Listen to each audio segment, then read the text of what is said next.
అందరికీ నమస్కారం అండి. భారీగా తగ్గబోతున్న ధరలు సామాన్య ప్రజలకు భారీగా ఊరటైతే లభించబోతుంది. ఈ వీడియోలో వీటి గురించి పూర్తి వివరాలు అయితే తెలుసుకుందాం. ఇటువంటి తాజా మరియు జెన్యూన్ అప్డేట్స్ కోసం ఛానల్ని సబ్స్క్రైబ్ చేసుకోండి. వీడియోను ఒక లైక్ చేసి మీ ఫ్రెండ్స్ అండ్ ఫ్యామిలీ మెంబర్స్తో ఇటువంటి తాజా అప్డేట్స్ షేర్ చేసుకోండి.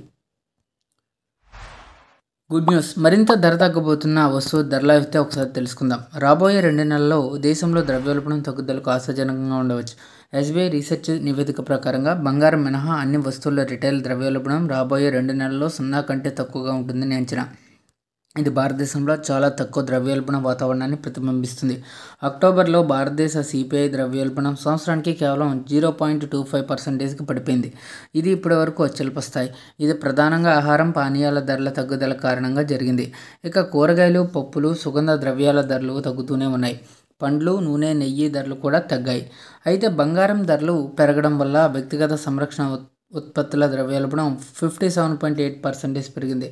బంగారం మినహా కోర్ సిపిఐ 0.57%కి చేరుకుంది, అంటే ప్రతికూలంగా మారింది.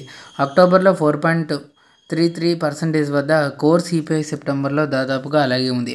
అయితే బంగారం మినహా కోర్ సిపిఐ 2.6%కి తగ్గింది. ఇటీవలే జీఎస్టీ రేటు సవరణ ద్రవ్యోల్బణాన్ని తగ్గించడంలో సహాయపడిందని ఎస్బీఐ రీసెర్చ్ చెబుతుంది. ప్రారంభంలో ద్రవ్యోల్బణం 65 నుంచి 75 బేసిక్ పాయింట్లు తగ్గుతుందని అంచనా వేయబడింది, కానీ వాస్తవానికి అది 85 బేసిక్ పాయింట్లకు తగ్గింది. అయితే అన్ని రాష్ట్రాల్లో ద్రవ్యోల్బణ స్థాయిలు ఒకేలా లేవు. కేరళలో అత్యధిక ద్రవ్యోల్బణం 8.56% వద్ద నమోదైంది. తర్వాత జమ్మూ కాశ్మీర్ 2.95, కర్ణాటక 2.34. 22 రాష్ట్రాల్లో 12 రాష్ట్రాల్లో ద్రవ్యోల్బణం ప్రతికూలంగా ఉంది. కేరళ మినహా మిగతా అన్ని రాష్ట్రాలు ద్రవ్యోల్బణం 3% కంటే తక్కువగా ఉన్నాయి. ఆర్థిక సంవత్సరం 2026 రెండవ త్రైమాసికంలో తక్కువ ద్రవ్యోల్బణం, 7% కంటే ఎక్కువ జీడీపీ వృద్ధి డిసెంబర్లో జరిగే ఆర్బీఐ సమావేశానికి సవాళ్లు కలిగిస్తాయి.